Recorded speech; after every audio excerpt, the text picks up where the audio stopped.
Hello friends, welcome to my channel. আপনারা সবাই কেমন আছেন? আশা করি নিশ্চয়ই ভালো আছেন। আমিও খুব ভালো আছি। আজকে আমি বানাতে চলেছি কিছু একটা ইউনিক রেসিপি। চলুন রান্নাতে দেখে নেওয়া যাক আমি আজকে নতুন ধরনের কি রেসিপি বানাচ্ছি। সমোসা বানানোর জন্য আমাদের কি কি উপকরণ লাগছে চলুন দেখে নেওয়া যাক। প্রথমে আমাদের লাগছে ময়দা, ডিম দুটো, সেদ্ধ আলু, পেঁয়াজ কুচি, কাঁচা লঙ্কা কুচি, রসুন কুচি, আদা কুচি, ধনেপাতা কুচি।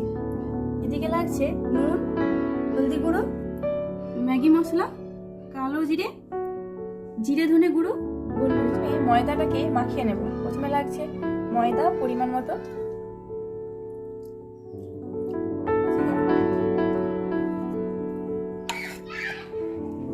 আর লাগছে 1 টিস্পুনের মতো সাদা তেল। ময়দাটিকে আমি এবার ভালো করে মাখিয়ে নেব। এবার আমি অল্প অল্প জল দিয়ে ময়দাটির ভালো একটা ডো বানাবো। তারপরে ডো বানিয়ে করে নিয়ে সেটাকে খানিকক্ষণ চাপা দিয়ে রাখবো। আমাদের ডোটি তৈরি হয়ে গেছে। এবার খানিকটা সাদা তেল নিয়ে আমি এটাকে মাখিয়ে চাপা দিয়ে খানিকক্ষণ রেখে দেবো। গরম হয়ে গেছে।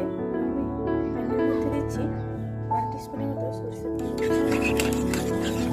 ভাজতে ভালো করে দেবো সামান্য লবণ, সামান্য পরিমাণে হলুদ গুঁড়ো। ভাজা হয়ে গেছে। এবার আমি এটাকে তুলে নেব।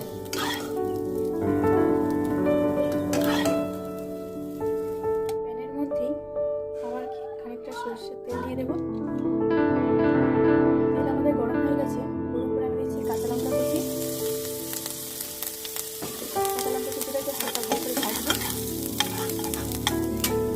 এবার মধ্যে দিচ্ছি সামান্য পরিমাণ রসুন কুচি, সামান্য পরিমাণ আদা কুচি। এটা হচ্ছে ততক্ষণ নাড়াবো যতক্ষণ না এই কাঁচা গন্ধটা চলে যাচ্ছে। এবার এর মধ্যে দিচ্ছি বড় সাইজের পেঁয়াজ কুচি। দিয়ে আবার সব কিছু একসঙ্গে ভালো করে নাড়াচাড়া করে নেব। পেঁয়াজটি যাতে নরম হয়ে যায় তাড়াতাড়ি, তার জন্য আমি দিচ্ছি সামান্য পরিমাণে লবণ। এবার এর মধ্যে দিচ্ছি সিদ্ধ করে রাখা আলুগুলো। হাত দিয়ে এরকম হালকা ভেঙে ভেঙে দেবো। আপনারা চাইলে ম্যাশ করে নিতে পারেন।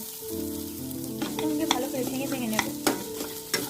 আর পেঁয়াজ, আদা, রসুন, কাঁচা লঙ্কার সাথে যাতে আলুটি ভালোভাবে মাখানো হয়। এর মধ্যে আমি দিচ্ছি ভেজে রাখা ডিমগুলি। আপনারা চাইলে এখানে সেদ্ধ ডিম গ্রেড করে দিতে পারেন। আমি এখানে ভাজা ডিম ব্যবহার করেছি। এবার আলুর সাথে এদিকে ভালো করে ভাজবো। দিয়ে দিচ্ছি এক এক করে মশলাগুলি। নুন যেহেতু আমি আগে আর একটুখানি দিয়েছিলাম, তাই অল্প পরিমাণে দেবো। আর দিচ্ছি হলদি গুঁড়ো সামান্য পরিমাণে। দিচ্ছি জিরে আর ধনে গুঁড়োটা, এটাও অল্প পরিমাণে দেবো। তারপর দিচ্ছি গোলমরিচের গুঁড়ো। আর দিচ্ছি ম্যাগি মশলা। আপনারা ম্যাগি মশলার পরিবর্তে চাট মশলা ব্যবহার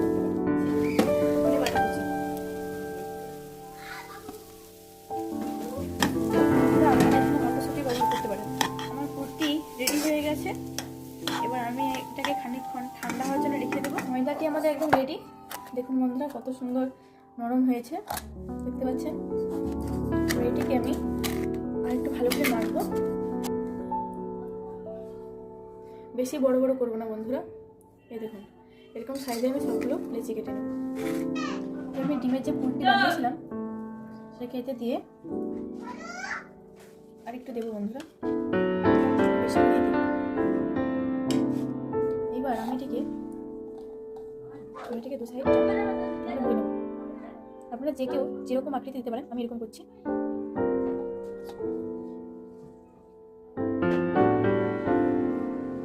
এভাবে আমি সবগুলো বানিয়ে নেব।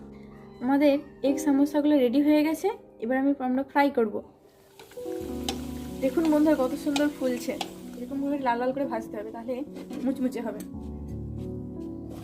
একটা ভেজে নিয়েছি, বাকিগুলো এরকম তৈরি হয়ে গেছে আমাদের গরমা গরম এগ সামোসা। আমি আপনাদেরকে একটা ভেঙে দেখাচ্ছি এটি কতটা মুচমুচে হয়েছে।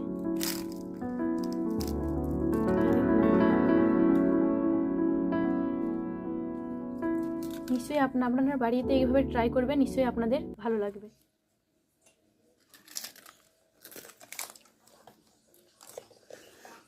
দারুণ হয়েছে দিদি ভাই, দারুণ হয়েছে দিদি ভাই।